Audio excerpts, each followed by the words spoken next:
Bonjour, c'est Ursule encore. On est le 13 septembre 2019. Alors je viens sonner la trompette aujourd'hui encore et je viens vraiment nous encourager à marcher les yeux fixés sur notre Seigneur Jésus-Christ. Peu importe les épreuves que nous avons sur notre chemin, ne nous décourageons pas et ne nous détournons pas de notre but. Continuons de marcher vers, au fait, le trône divin. Laissons de côté tout ce qui nous distrait et nous préoccupons uniquement de ce que le Seigneur Jésus-Christ nous dit. Amen. Aujourd'hui, je viens parler de le Fils de l'homme viendra à l'heure où vous n'y penserez pas. Alors, nous sommes vraiment dans le temps où on annonce le Seigneur Jésus, n'est-ce pas? Et il y a certains qui pensent que c'est très très bientôt. Il y a d'autres qui pensent que non, c'est pour plus tard. D'autres encore se disent que bon, quand il viendra, on aura le temps de mourir et puis bon, voilà, et c'est ça. Et puis les autres disent que bon, on dirait que c'est comme une fable. Alors on dit toujours que Jésus arrive et puis bon, plusieurs se disent que ben voilà, si ça arrive un jour, ben voilà, il nous trouvera. Mais ce n'est pas comme ça qu'il faut comprendre les choses. On est appelé à nous préparer. Alors j'aimerais ça qu'on lise Luc 12 et qu'on puisse nous imprégner du conseil qui est là.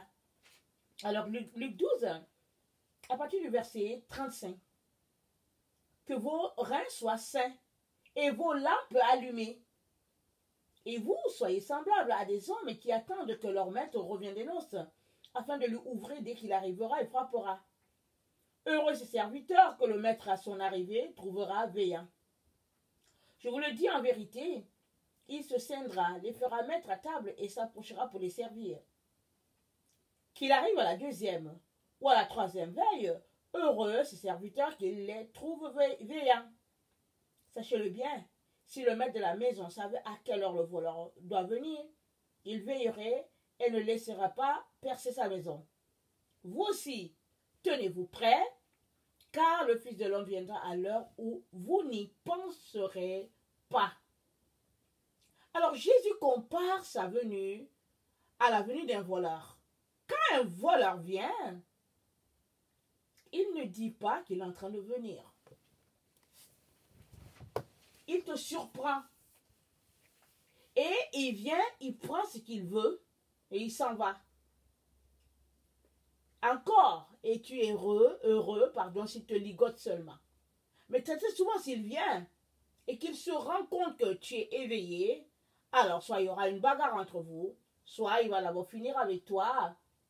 Et après cela, bon voilà, il va faire ce qu'il veut.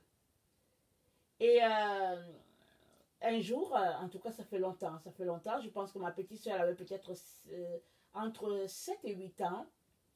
Et ce jour-là, ma mère, elle enseignait le matin, je pense, dans la matinée. Et mon oncle qui était à la maison, qui s'occupait de ma petite soeur, devait aller passer un concours.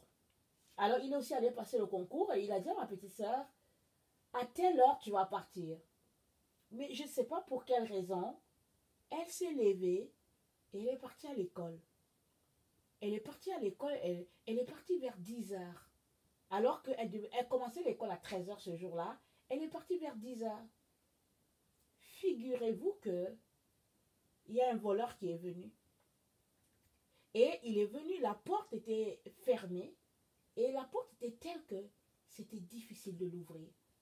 Et c'est des portes en ferraille, de cette ferraille-là qui est très difficile à ouvrir. Et la ferraille, en plus, la porte, elle est vitrée. Mais le voleur a pris des heures à vouloir tordre la porte, c'est-à-dire que la plier en tout cas, la plier de telle sorte qu'il puisse entrer dans la maison. Il a fait ça et il n'a jamais pu entrer parce que la porte était pliable difficilement, parce que c'est vraiment la ferraille. Mon oncle a eu le temps de faire son concours, à revenir à midi et demi dans l'intention de laisser d'aller d'accompagner ma soeur qui commençait à 13h30. Et il tombe sur le voleur. Dès que le voleur a entendu, parce que le voleur était presque au but, dès que le voleur a entendu la fuite, Et mon oncle, bon, il s'est mis à le poursuivre, il ne l'a pas rattrapé. Et sa première réaction, c'est qu'il est parti à l'école. Il arrive à l'école, il trouve ma petite sœur qui est assise là. Elle attendait que les autres sortent pour entrer. Elle est arrivée très, très, très tôt à l'école. Dieu l'a préservée. Parce que si ce monsieur-là arrivait, je ne sais pas ce qu'il allait faire. Est-ce que c'était quelqu'un qui violait les enfants? Est-ce que c'est quelqu'un... Qu'est-ce qu'il allait se passer? Est-ce que... Je ne sais pas. Tout ce que je sais, c'est que le Seigneur a gardé notre petite soeur d'une manière exceptionnelle. Alors le Seigneur, lui, il savait à quelle heure le voleur viendrait. Et il a mis dans le cœur de ma petite soeur de partir de la maison. Et ma petite soeur était en sécurité. Et le voleur est venu. Et puis là aussi, il n'a pas pu avoir ce qu'il voulait. Alors, donc, amen. Parce que c'est Dieu qui garde nos maisons. La Bible dit que si Dieu ne garde une maison, celui-là qui veille, il travaille en vain. Attends, il faut qu'on le lise. Amen. On va espérer que je vais le trouver. On va espérer, je pense que c'est dans le psaume, si j'ai bonne mémoire.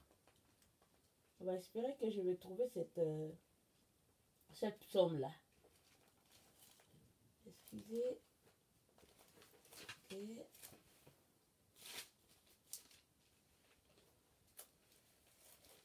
Le psaume 127. Si l'Éternel ne bâtit la maison, ceux qui la bâtissent travaillent en vain. Si l'Éternel ne garde la ville, celui qui la garde veille en vain. En vain vous levez-vous matin, vous couchez-vous tard, et mangez-vous le pain de douleur. Il en donne autant à ses bien-aimés pendant leur sommeil. Voici, les fils sont un héritage de l'Éternel. Le fruit des entrailles est une récompense. Comme les flèches dans la main d'un guerrier, ainsi sont les fils de la jeunesse. Heureux l'homme qui en a rempli son carquois. Ils ne seront pas confus quand ils parleront avec les ennemis à la porte.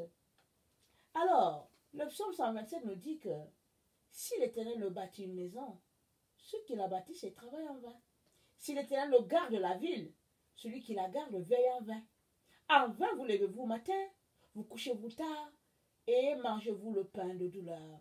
Il en donne autant à ses bien-aimés pendant leur sommeil. L'Éternel est celui qui veille sur nous. Alors, c'est pour cela que, parlant de sa venue, il prend l'exemple sur... il fait une comparaison avec le voleur. Parce que quand le voleur vient, la seule personne qui te garde, c'est Dieu. Si Dieu ne te garde pas, alors le voleur, une fois qu'il te surprend, il en finit avec toi. Parce que tu peux le dénoncer, tu peux appeler la police sur lui, tu peux crier au voleur, etc., etc. Parce que c'est soit le voleur, c'est soit toi. Alors c'est comme ça.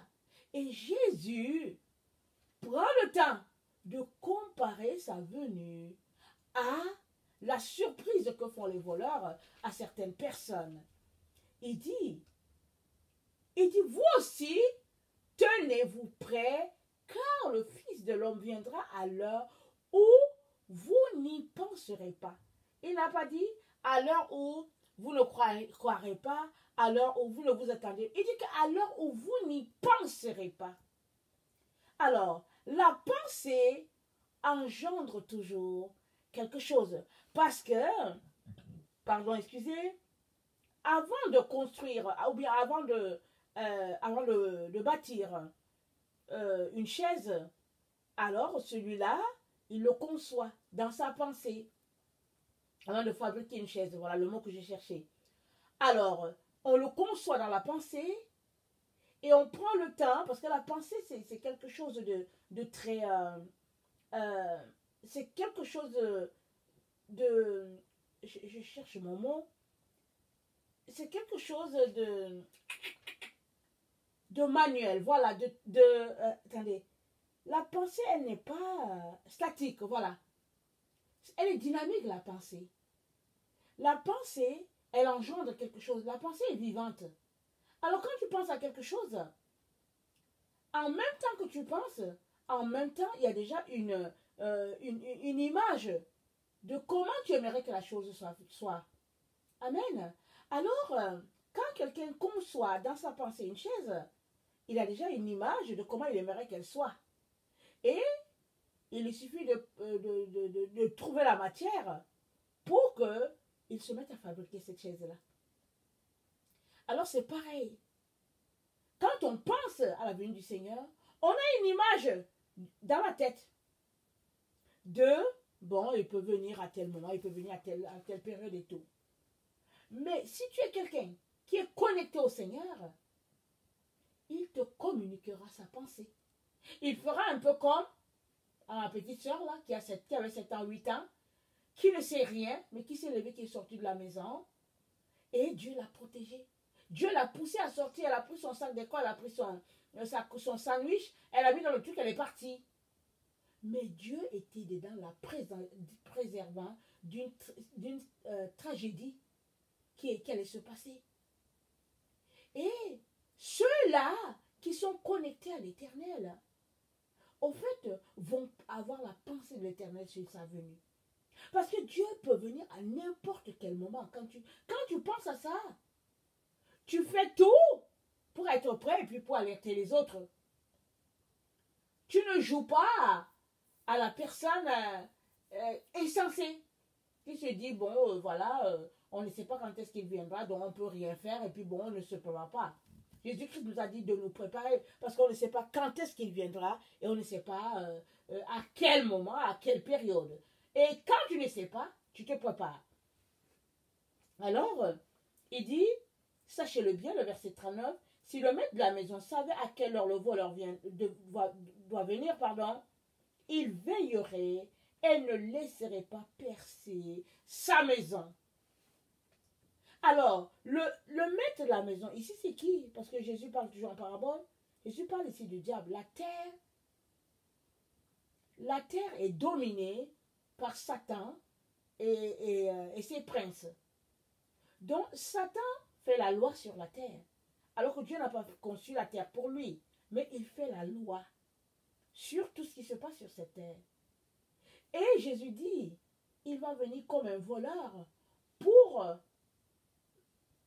Satan et puis tous les gens qui ne le veillent pas. Si bien que ils ne sauront pas quand est-ce que Jésus va venir enlever ce qui lui appartient. Et il nous encourage à être trouvés parmi les sages. Et que font les sages? Les sages, ils veillent parce qu'ils ne veulent pas être surpris. Et ils passent le temps à enquiquiner le trône pour que Dieu puisse entendre leurs requêtes et non seulement les sauver de ce qui est sur le point d'arriver sur la terre, mais aussi sauver les leurs. Ils ont une autre manière de vivre. Ils ont un autre style de vie. Ils mettent en priorité le Seigneur Jésus en toutes choses et ils se débarrassent de toutes les futilités de la terre.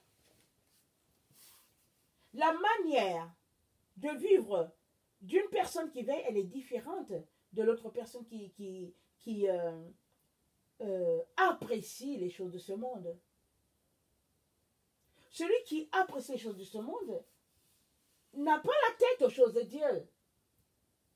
Parce qu'il est préoccupé des affaires de la vie.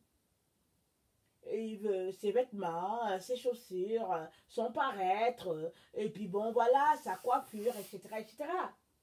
Mais celui-là qui passe son temps à veiller parce qu'il se préoccupe de Christ, il est juste saisi par les choses de Dieu et il se prépare et il bombarde ses idées des choses divines. Et le Seigneur nous appelle à avoir un tel style de vie. Il dit, heureux les serviteurs que le maître à son arrivée trouvera veillant. Je vous le dis en vérité, il se scindra et les fera mettre à table et s'approchera pour les servir. Excusez-moi. Il dit, heureux les serviteurs que le maître à son arrivée trouvera veillant. Est-ce que tu es quelqu'un qui veille, mon frère et ma soeur? Ou bien tu es quelqu'un qui aime le Seigneur, mais bon, qui n'a pas tellement le temps, et puis bon, qui fait ce qu'il peut, et voilà. Jésus nous parle de heureux celui-là qui veille. L'accent est mis sur le fait de veiller. Est-ce que tu es quelqu'un qui veille? Quelqu'un qui est alerte aux choses de Dieu? Ou bien es-tu seulement quelqu'un qui dort? Quelqu'un qui est versé vers les choses de ce monde? La télévision, Internet, la mode, les futilités, la politique, et puis bon voilà, et j'en passe. Ces personnes-là, elles ne veillent pas, elles ne sont pas comptées parmi les personnes qui veillent, parce que elles dorment déjà. Elles sont juste préoccupées par les choses de la vie. Il y a, je pense en 2011, j'ai fait un rêve qui m'a marqué. Et suite à ce rêve, le Seigneur m'a donné un message. Et, alors dans le rêve, la terre était en émoi. Et c'était bruyant. Partout sur la terre, c'était bruyant. Les autres marchaient pour qu'on libère telle personne. Les autres faisaient de la politique. Les autres étaient préoccupés par le sport. Alors, ils voulaient gagner des médailles. Et c'était vraiment, en tout cas, agité sur la terre. Mais, il y avait un groupe des serviteurs de Dieu, c'était pas nombreux, vraiment un tout petit groupe, qui était dans un coin, en train de louer le Seigneur. C'était pas comme un amphithéâtre, c'était comme une salle, disons, une simple salle de classe qui peut-être contiendrait peut-être un maximum, je sais pas, peut-être 200 personnes, un maximum. Hein. Alors il y avait un petit groupe qui était là, qui louait le Seigneur, et ils avaient mis, ils avaient projeté cette louange-là sur écran, de telle sorte que tu pouvais aussi louer le Seigneur avec eux, chanter avec eux. Et je ne me demandais pas pourquoi, mais j'étais dans la salle. Et parce que dans la salle, les gens pouvaient se mettre à encourager les manifestations. Mais tu pouvais aussi te recueillir et puis te retrouver tout simplement à adorer ton Dieu. Et je me suis retrouvée, j'ai juste senti le besoin, dans le rêve, de me préoccuper du groupe de louanges qui était là. Et je me suis mise à adorer et à louer le Seigneur comme eux. Je me suis même mise à genoux, je me rappelle bien. Parce que je trouvais fascinant leur simplicité, leur pureté. Je trouvais ça fascinant. Et je me suis mise à adorer, à louer le Seigneur, et louer le Seigneur avec eux. Pendant que tout autour, les gens ne faisaient que crier, ils manifestaient, ils jetaient des bombes lacrymogènes. Et c'était agité, agité. Et là, pendant que j'étais à genoux, il y a quelque chose qui s'est passé. J'ai senti une paix profonde, profonde. Et je suis sortie de mon rêve. Et là, je trouvais ça, j'étais d'abord déçue d'être sortie du rêve parce qu'il y a de ces rêves-là où on est tellement bien qu'on ne veut pas sortir de là. Alors, j'étais tellement déçue d'être sortie du rêve. Mais j'étais préoccupée par ce rêve-là. Parce que je me demandais bien, mais je me demandais bien qu'est-ce que ça pourrait être. Et le Seigneur m'a dit, ce que tu as vu là, ce que tu as vécu dans le rêve, fais pareil. Ne te préoccupe ni de politique, ni de quoi que ce soit, ni de télévision, ni d'internet. Le Seigneur m'a dit, préoccupe-toi de me chercher. Reste connecté au trône. Reste là où tu étais. En train d'adorer ton Dieu. Reste là. Laisse-les faire. Ils veulent marcher, qu'ils marchent. Ils veulent faire la politique, qu'ils la fassent. Ils veulent faire la religion, laisse-les faire la religion. Toi, Ursule, concentre-toi à m'adorer, à me chercher. Parce que c'est là que la chose se passe. Mais la paix que j'ai ressentie, c'était une paix qui me dépasse. Jusqu'aujourd'hui, je peine à décrire la paix que j'ai sentie dans ce rêve-là. Et je savais que la paix, cette paix-là, était connectée à quelque chose. Et quand je me suis réveillée, ça c'est bizarre. Vous savez, quand on sort d'un rêve, on a quand même une idée qui est là. Mais quand je suis sortie du rêve, je me suis demandé, tiens, est-ce que Jésus est venu? Ça dit cette paix, il y a une paix et puis j'étais en paix, totale paix. Je me suis dit, waouh, c'est tellement bien. Ce serait tellement bien d'être dans cette paix-là. Et le Seigneur aimerait que nous soyons comme ça. Que nous soyons des personnes qui veillent. Aujourd'hui, là, dans le temps où nous sommes, le Seigneur aimerait que ce soit ça notre vie. Qu'on laisse aller les distractions de ce monde et qu'on se tourne vers la recherche d'une intimité avec notre Seigneur Jésus. Parce que Jésus va venir prendre ce en qui il se voit lui-même. Mais si toi, tu parles juste que tu es avec Jésus de ta bouche, du bout de tes lèvres, et que tes actions sont le contraire, tu peux être sûr que Jésus-Christ ne te prendra pas. Tu peux être sûr de cela. Parce que Jésus a renoncé à tout pour toi. Pourquoi n'es-tu pas prêt à renoncer juste à un peu pour lui? Luc 11 nous dit, à partir du verset 5, nous dit ceci. Il leur dit encore, si l'un de vous a un ami et qu'il aille le trouver au milieu de la nuit pour lui dire, ami, prête-moi 3 pains, car un de mes amis est arrivé de voyage chez moi et je n'ai rien à lui donner, à lui offrir. Et si de l'intérieur de la maison, cet ami lui répond, ne m'importune pas, la porte est déjà fermée. Mes enfants et moi sommes au lit, je n'ai pu me lever pour te donner des pains. Je vous le dis, même s'il ne se lève pas pour les lui donner parce que c'est son ami, il se lèvera à cause de son importunité et lui donnerait tout ce dont il a besoin. Et moi je vous le dis, demandez, l'on vous donnera. Cherchez, vous trouverez, frappez et l'on vous ouvrira. Donc, car quiconque demande reçoit, celui qui cherche trouve et l'on ouvre à celui qui frappe. Quel est parmi vous le père qui donnerait une pierre à son fils s'il lui demandait du pain? Ou s'il demande un poisson, lui donnerait-il un serpent au lieu d'un poisson? Oui, s'il demande un œuf, lui donnerait-il un scorpion? Si donc méchant comme vous l'êtes, vous savez donner de bonnes choses à vos enfants, à combien plus forte raison le Père Céleste donnera-t-il le Saint-Esprit à ceux qui le lui demandent? Donc voilà, nous sommes appelés à veiller. Et un exemple de veille, d'opportunité, de persévérance, est cette prière-là d'un ami qui va demander à l'autre du pain, mais il l'importune tellement que finalement, pour avoir la paix, l'autre lui donne le pain pour dire, bon, voilà, la paix. Et c'est ça, c'est une telle vie de prière que le Seigneur nous conseille pour pouvoir nous en sortir dans ce temps où nous nous trouvons. Les temps qui sont devant nous sont mauvais. C'est vrai que les gens n'aiment pas qu'on leur dise ça. Et il y en a qui passent leur temps à rêver en disant que tout va bien sur la terre. Ils passent leur temps à dire, oh, on ne se préoccupe de rien, tout est paisible. Je vous encourage à tout faire pour mener une vie de prière et une vie de renoncement.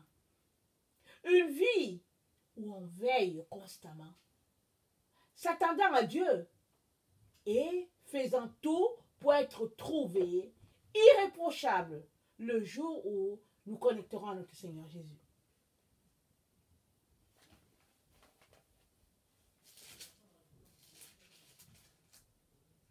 Tenez-vous prêts, car le Fils de l'homme viendra à l'heure où vous n'y penserez pas. Vous n'y penserez pas. C'est là qu'il viendra.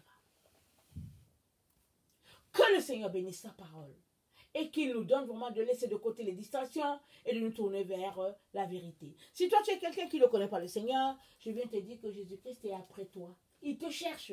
Il soupire après toi. Il est amoureux de toi. Il veut changer vraiment ta vie. Et je te conseille de lui laisser la place. Je te conseille de l'inviter. Et tu ne le regretteras pas. Que son nom soit béni dans vos différentes vies. Je vous aime beaucoup et Dieu davantage. Soyez bénis. Amen.